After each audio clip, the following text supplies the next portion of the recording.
pense que en ces dimanches de Pâques, le sujet est un peu tout trouvé. On va parler de Pâques. Voilà, le suspense est tombé. Alors, cette question, pourquoi est-ce que nous fêtons Pâques chaque année? C'est une bonne question.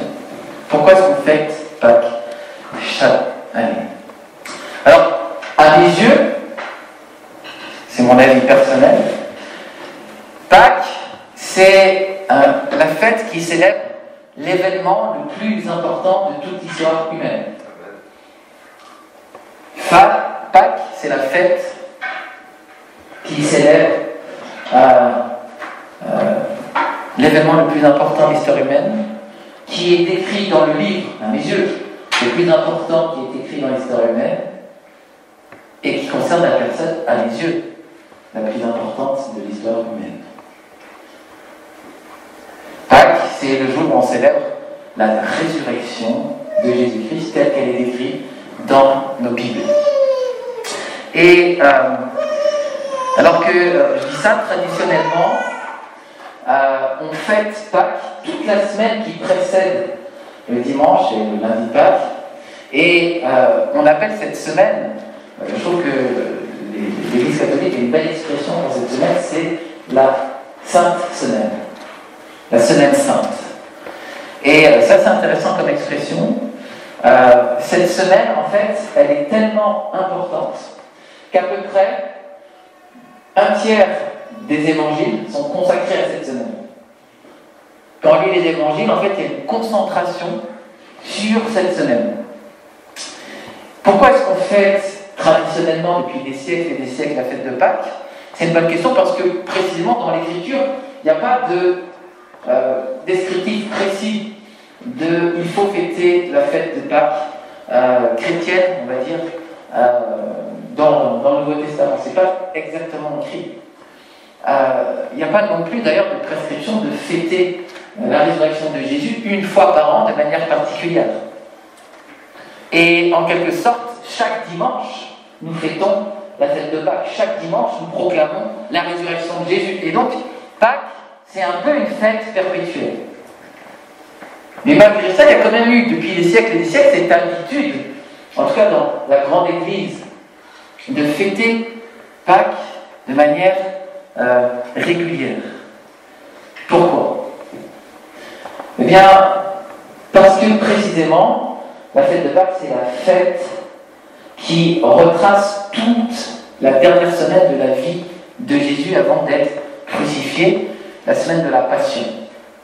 Vous savez, il fut un temps où tout le monde ne lisait pas, il fut un temps où tout le monde n'avait pas accès au texte, et au travers des fêtes, on célébrait des moments clés dans l'histoire de l'Évangile et dans l'histoire de Jésus. Et il y a beaucoup de choses qui se passent dans cette semaine. Alors, il y a d'interminables chronologies à propos de la fête de la semaine de Pâques, mais ce qu'on sait, en tout cas ce qu'on affirme un peu généralement, traditionnellement, c'est que Jésus a pris son dernier repas, je vais mettre le jeudi. Le jeudi de cette semaine de Passion, il était avec ses disciples et il a pris son dernier repas. Et c'était justement un repas qui a eu lieu exactement le jour de la Pâque juive. En fait, avant d'être la Pâque chrétienne, Pâques, c'est une fête juive. Et c'est une fête juive depuis le temps de Moïse, 1500 ans avant Jésus-Christ. Dieu a donné des prescriptions à Moïse pour les enfants d'Israël, au temps où Pharaon persécutait le peuple hébreu. Il les tenait en esclavage. Et alors qu'il les tenait en esclavage, Moïse voulait absolument que le peuple hébreu puisse adorer l'Éternel. Et il allait voir instamment, et plusieurs fois, et à plusieurs reprises, avec Aaron, son frère notamment, Pharaon, et lui demandait « laisse aller mon peuple ». Et Pharaon ne voulait pas. Et Dieu a commencé à abattre ses plaies sur l'Égypte.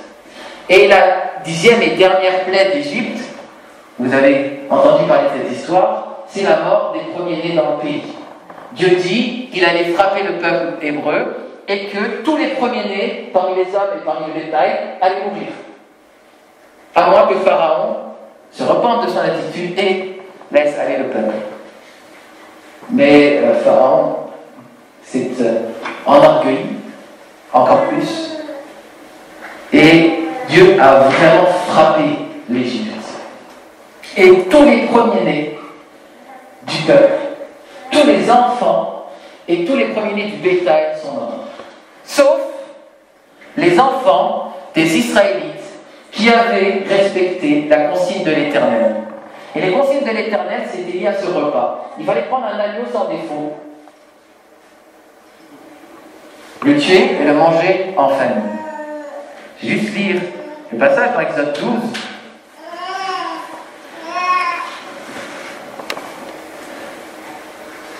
Ah, j'ai un problème.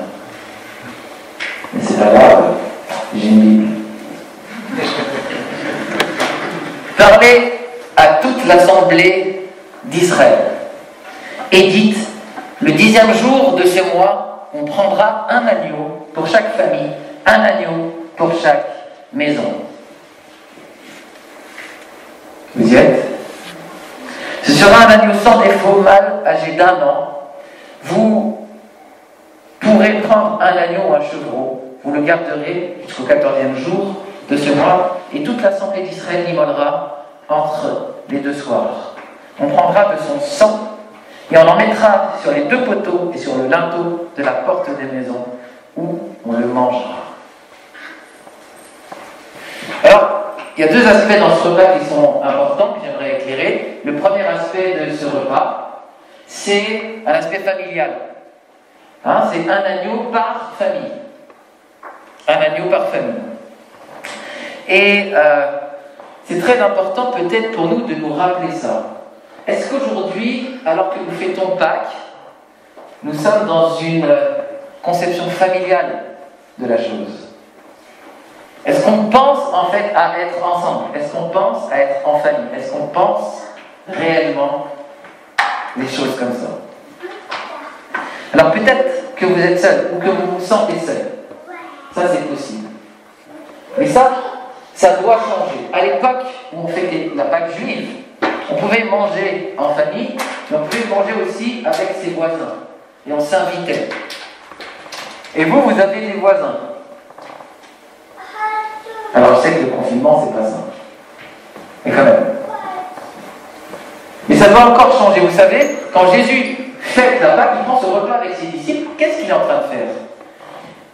Parce qu'on nous dit par famille, mais là Jésus il est avec ses disciples. Ça m'a marqué. Parce que on peut se rappeler ce que Jésus a dit à propos de sa famille. Il disait, qui est ma mère et qui sont mes frères? Puis, étendant la main vers ses disciples, il dit, voici ma mère et mes frères. Car celui qui fait la volonté de mon Père, qui est aux cieux, celui-là est pour moi un frère, une sœur et une mère. Et alors que on est ensemble en train de se rappeler, de se remémorer Pâques, vous qui peut-être êtes seul, en fait, vous avez une famille, elle est là. Les disciples de Jésus, ceux qui le suivent, sont vos frères et vos sœurs. Et on a le droit de prendre notre téléphone et d'appeler nos frères et nos sœurs et de dire, est-ce qu'on ne ferait pas une petite balade ensemble? Est-ce qu'on ne prendrait pas un temps ensemble? C'est familial.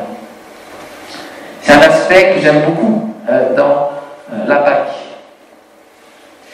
Et c'est la famille au sens profond. C'est la famille du Seigneur. C'est un moment qui devrait être marqué par la loi.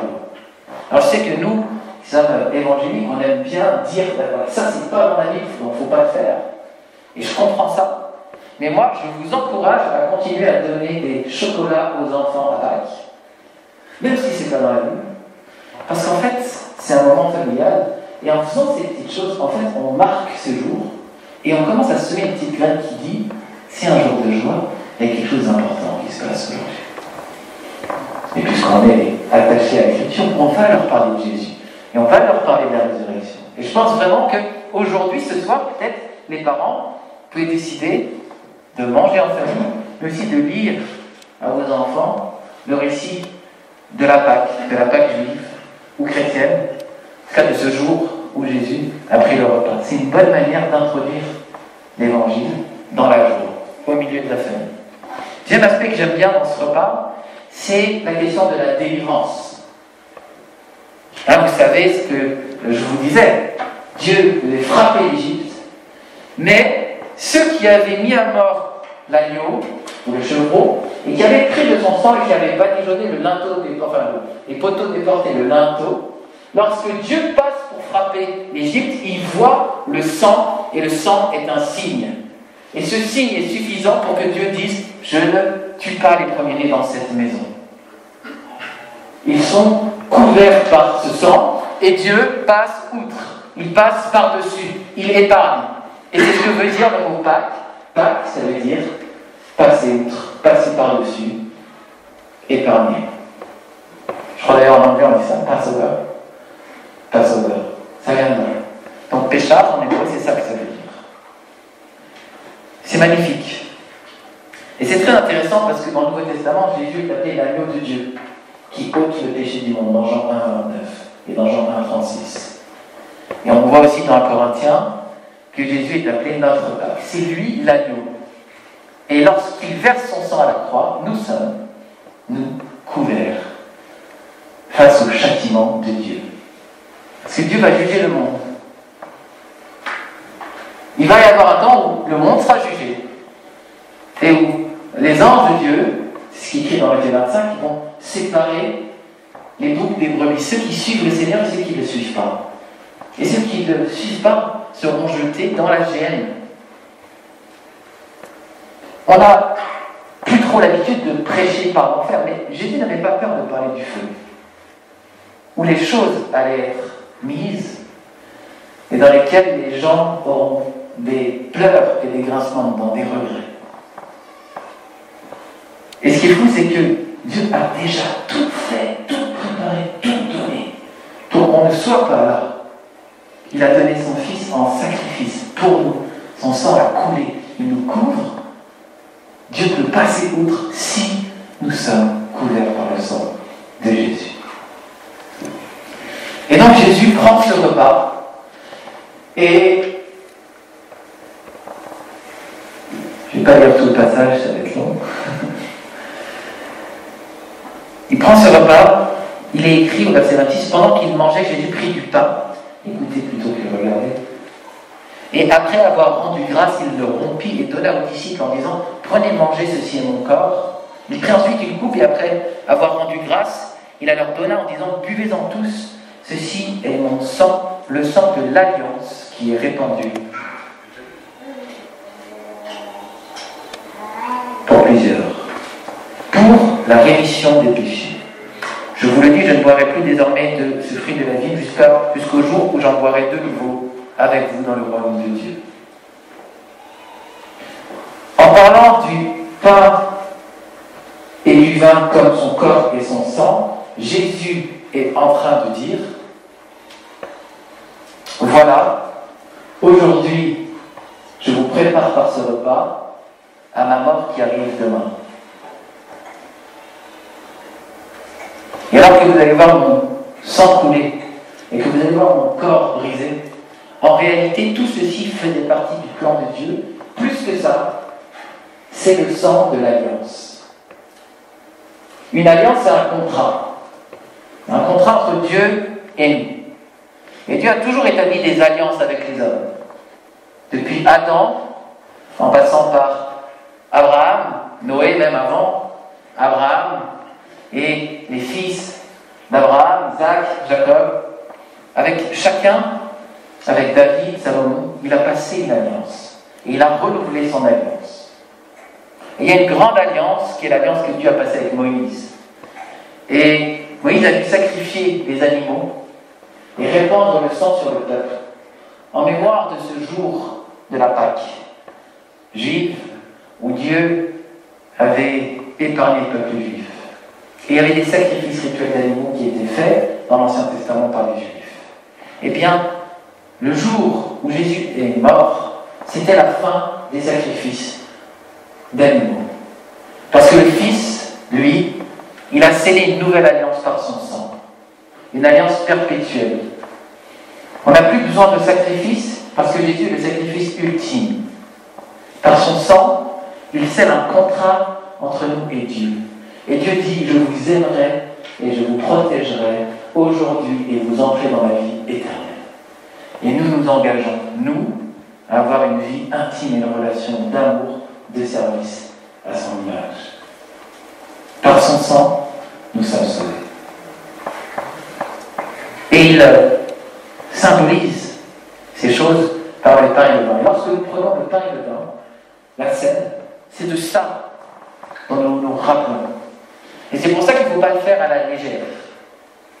Lorsqu'on prend le pain et le vin, c'est quelque chose de très important. C'est quelque chose de saint. C'est quelque chose qui a engagé la vie de notre Sauveur, de notre Seigneur, pour nous. Et je vous encourage vraiment dans les groupes de maison, et peut-être ce soir aussi en famille, à prendre le pain et le vin, et à vous remémorer vraiment le sacrifice de Jésus pour vous. À le faire autant avec solennité, respect et crainte, qu'avec joie. Je pense qu'il y a quelque chose de très fort dans ce repas. Jésus dit sa mort, mais en même temps c'est un repas. Jésus dit la gravité du moment, et en même temps c'est une fête. Elle va coïncider au jour près, à l'heure près, avec la fête de Pâques, la Pâques juive. Tout ça, c'est sous le plan, sous la bonne main souveraine de Dieu, qui a préparé les temps et les moments. Et juste avant ce repas, il y a quelque chose de très fort qui se passe. Parce que la Bible nous dit que Jésus mit le comble à son amour. Alors, je vais peut-être juste mettre ça. Avant la fête de Pâques, Jésus, sachant que son moment était venu de passer de ce monde au Père, ayant aimé les siens qui étaient dans le monde, mit le comble à son amour. Qu'est-ce qu'il a fait? Qu'est-ce que ça veut dire, il a mis le comble à son amour? Eh bien, en fait, c'est un moment où Jésus va commencer à enlever un chiffon de sa taille et aller le tremper dans une bassine d'eau et s'approcher de ses disciples et leur laver les pieds. Et Pierre, il n'est pas d'accord. Pierre, il dit non, mais non, je ne peux pas accepter que tu me laves les pieds. Comme d'ailleurs Jean-Baptiste n'avait pas été d'accord de baptiser Jésus. Ces hommes qui aiment tellement le Seigneur, qui savent sa grandeur, mais qui ne comprennent pas où il va. Et Jésus leur dit après ces mots, ensuite il versa de l'eau dans une bassine et il se mit à laver les pieds des disciples et à les essuyer avec le linge dont il était saint. Si donc je vous ai lavé les pieds, moi le Seigneur et le Maître, vous devez aussi vous laver les pieds les uns aux autres. Car je vous ai donné un exemple, afin que vous fassiez comme je vous ai fait. En vérité, je vous le dis, le serviteur n'est pas plus grand que son Seigneur, ni l'apôtre plus grand que celui qui l'a envoyé. Jésus enseignait, au travers de ce geste, que nous devions nous servir les uns et les autres, nous aimer et nous servir les uns et les autres. Lui, qui est de condition divine, n'a pas regardé son égalité avec Dieu. N'a pas voulu rester de force dans sa condition divine, si vous voulez. Mais il s'est déplié, il s'est rendu en tout semblable aux hommes. Il a pris la condition du serviteur. Il est mort à la croix pour nos péchés. Lui, qui vient du ciel, lui qui est d'en haut, lui qui est la parole de Dieu, créatrice de toutes choses, s'est fait homme, et plus que ça, il s'est fait bébé. Et plus que ça, lorsqu'il s'est fait homme, il s'est fait serviteur. Et quel type de serviteur? Celui qui est prêt à mourir pour nous. Et dans ce modèle-là, nous sommes invités à l'imiter et à nous servir les uns les autres. Et j'aimerais qu'on soit peut-être interpellé par ça pour être encore plus créatif. Comment est-ce que je peux te servir? Comment est-ce que je peux vous servir plutôt que me servir, comme on dit? Ça, c'est notre Seigneur. C'était le jour de Pâques. Jésus voulait donner un sens profond à ce jour. Il voulait nous enseigner l'état d'esprit de Dieu lui-même dans ce jour. Un jour où il s'est donné. Il n'a pas juste donné, il s'est donné.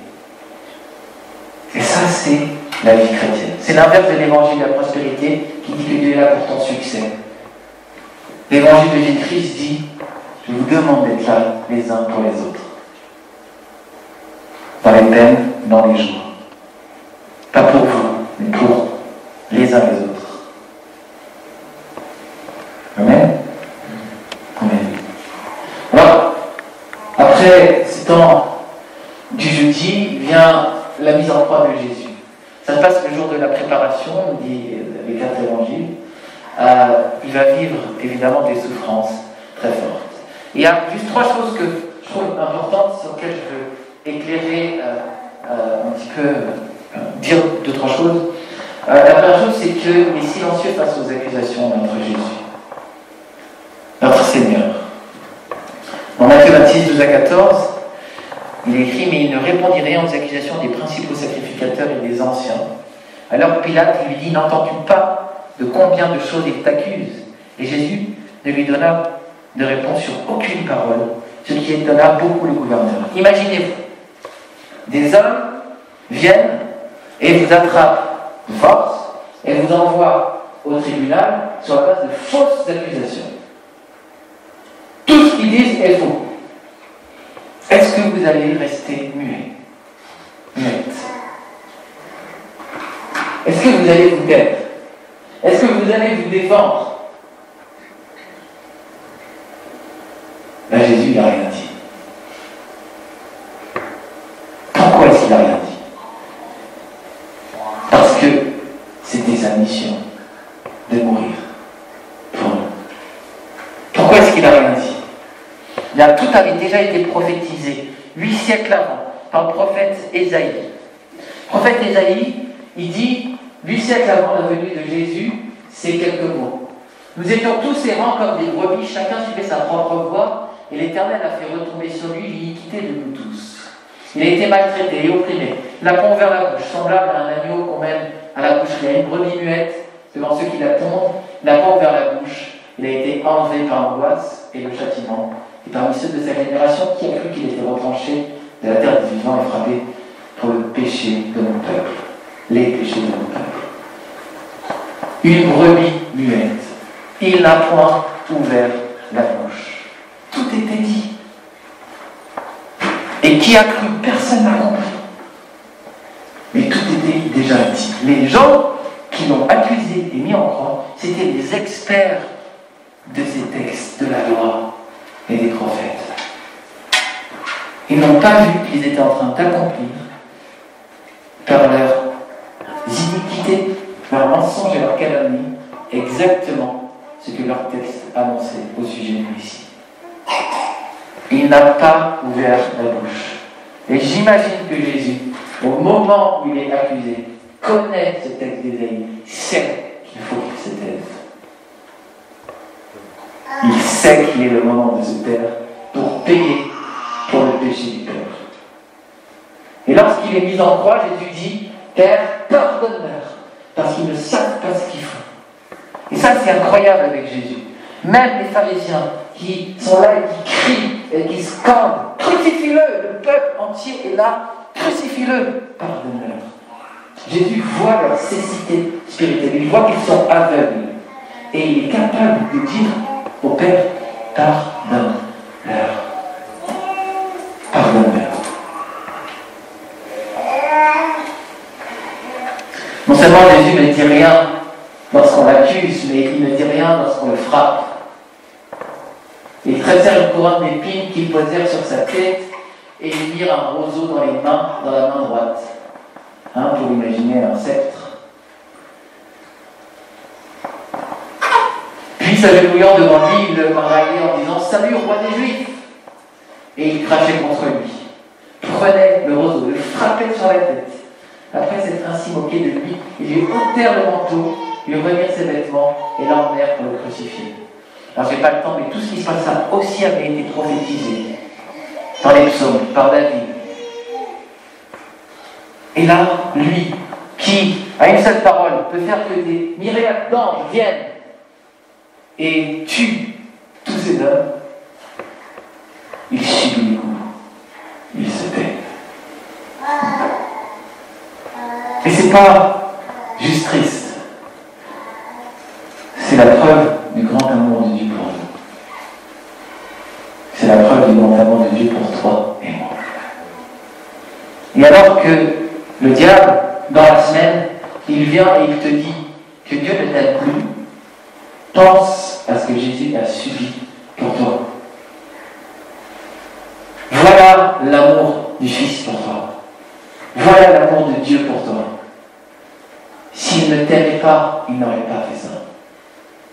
S'il ne t'aimait pas, il aurait crié, il aurait parlé, il se serait défendu, il ne serait pas allé jusqu'au bout.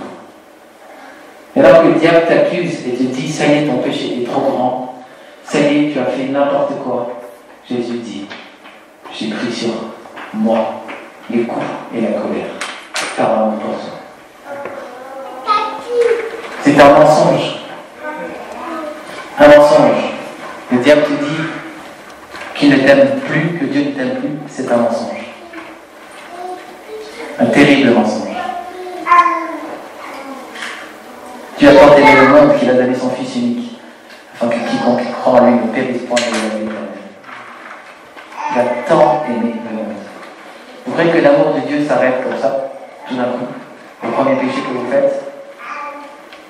Non. Dieu déteste le péché, comprenez bien. Il hait le mal. Et il nous demande d'haïr le mal. Mais son amour est infini. Et son sacrifice perpétuel couvre les péchés des hommes, passés, présents et futurs. C'est merveilleux. C'est magnifique. Amen. Merci. Gloire à Dieu. Un troisième point que je trouve fou dans Matthieu 27, c'est ce passage qui dit Jésus poussa de nouveau un grand cri et rendit l'esprit. Ça y est, Jésus est mort. Et voici le voile du temple se déchira en deux, depuis le haut jusqu'en bas. On en a parlé pendant la louange.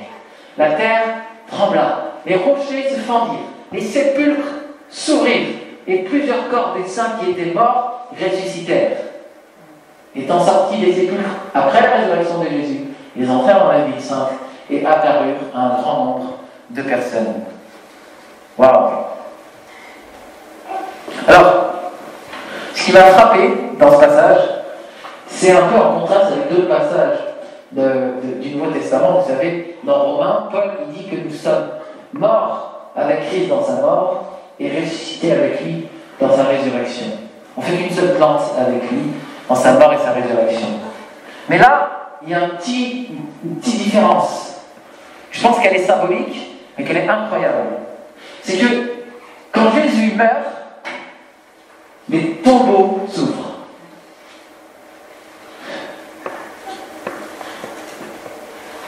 Quand Jésus meurt, des rochers sont fendus et des sépulcres sont brisés. La dalle de béton qui couvrait la terre est fendue. Je ne sais pas si ça se passait comme ça, parce que là on avait des dalles de béton, mais à l'époque c'était des caveaux. La terre, la pierre est roulée au moment où Jésus meurt. Sa mort, c'est le début de notre résurrection. C'est à sa mort qu'on est justifié, que nos péchés sont pardonnés. Pourquoi? Parce que sa mort, quelle est notre dette envers Dieu? Nous avons contracté une dette à cause de notre péché envers Dieu. Et pour payer cette dette, il fallait payer le grand prix. C'est la mort de Jésus. J'aime le dire et je le redis. Il fallait que l'Éternel se fasse homme. Pour qu'en tant qu'homme, il assume le péché des hommes. Mais parce que le péché est une faute si grave, parce que tout péché, vous savez, c'est une faute contre l'Éternel, contre celui qui est digne à l'infini. C'est une des choses les moins comprises dans le christianisme. Comment nous irions dans un châtiment éternel pour des fautes qui ont duré même pas une vie de 120 ans? Pourquoi un tel contraste? Parce que l'offensé est digne à un point infini. Chaque péché est une offense contre l'Éternel, plein d'amour. Et il fallait que l'Éternel s'occupe de la chose et qu'il vienne lui-même, en tant qu'homme, prendre sur lui le châtiment. C'était le seul moyen. Et là, on a ce Jésus qui meurt, et c'est le début de la résurrection. Et ensuite, c'est vrai, on a les saints qui entre dans la ville. Mais imaginez la scène. Vous voyez débarquer du cimetière de votre ville des morts vivants qui rentrent dans la ville et qui disent « C'est bon, on est ressuscité ». Waouh! On ne se rend pas compte de ça, mais imaginez à Jérusalem quand ça s'est passé, quand les gens ont vu leurs proches entrer dans la ville. C'est incroyable. Incroyable. Et il est dit que c'est après que Jésus soit ressuscité qu'ils sont entrés dans la ville. Mais je crois que là, il y a un symbole pour nous. Par la résurrection de Jésus, nous devenons capables, nous aussi, parce qu'il nous donne l'esprit de résurrection, d'entrer à nouveau et d'être des témoins dans le monde.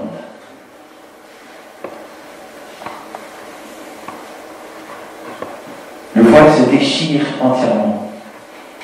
Cette séparation du lieu saint avec le reste du monde, c'est fini.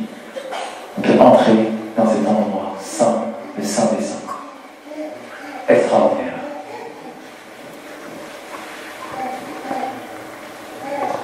On arrive au dimanche, et le dimanche, les femmes se rendent au sépulcre très tôt le matin. Il est écrit, après le sabbat, à l'aube du premier jour de la semaine, Marie de Magdala et l'autre Marie allèrent voir le sépulcre, et voici il y eut un grand tremblement de terre, car un ange du Seigneur descendit du ciel, vint rouler la pierre et s'assit dessus.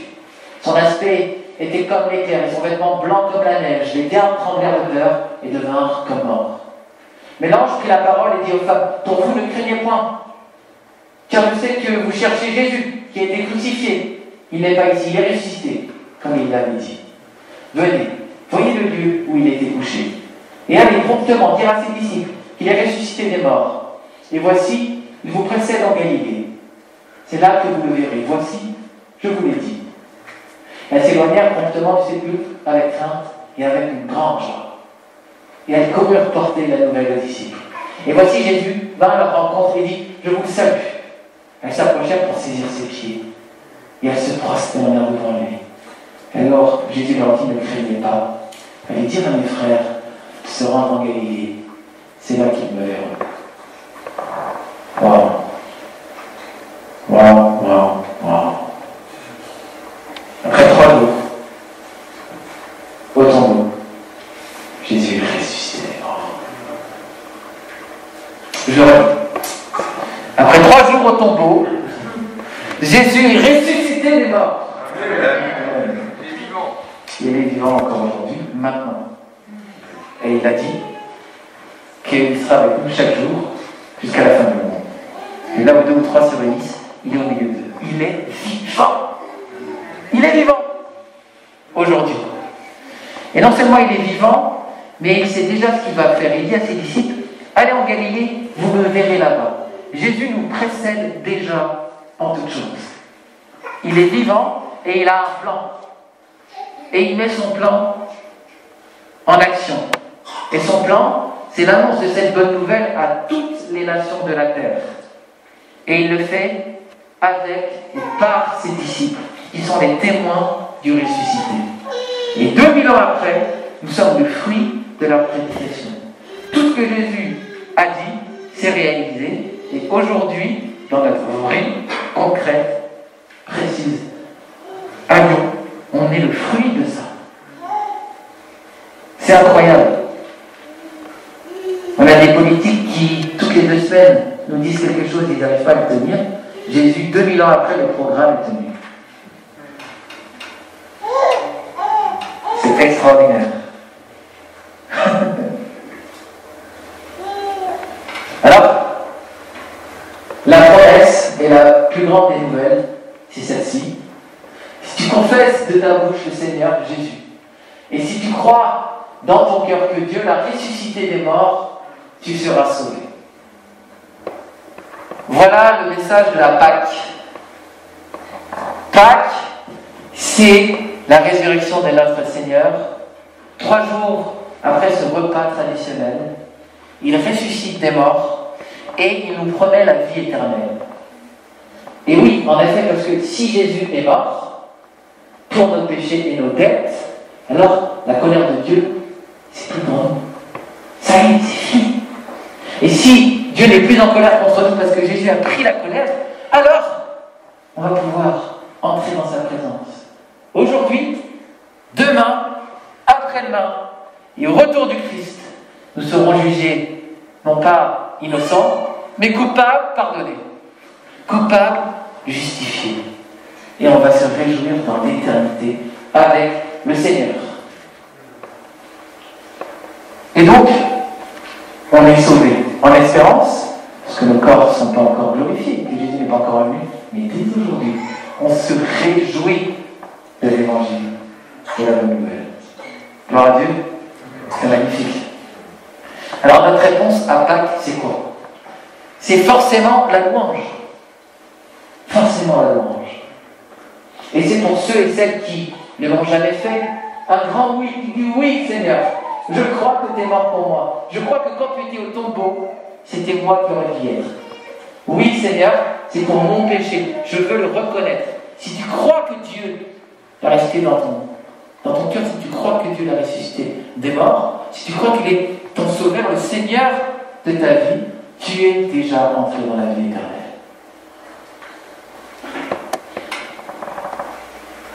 Alors il n'y a plus rien à attendre. Plonge dans l'eau du baptême. Unis-toi au Christ dans sa mort et sa résurrection. Il t'a purifié de tes péchés. Et le baptême symbolise ces choses. Je dis pour ceux qui sont là, qui n'ont pas encore vécu, pour ceux qui regardent là, vers Zoom, on aimerait vous baptiser. On aimerait vous baptiser. On aimerait que vous fassiez partie des sauvés. Jésus le dit dans Marc 16. Si tu crois, ceux qui croient qu'ils seront baptisés seront sauvés, mais ceux qui ne croient pas seront condamnés. Il n'y a pas plus simple. Christ a tout fait. On a été privé de la gloire de Dieu, mais il l'a gratuitement justifié. Alors je vais prier.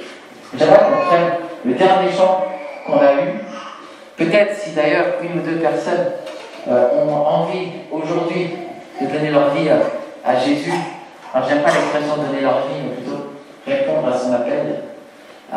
Vous pouvez venir nous voir et on priera pour vous, parce que c'est quelque chose de très simple à faire et à vivre.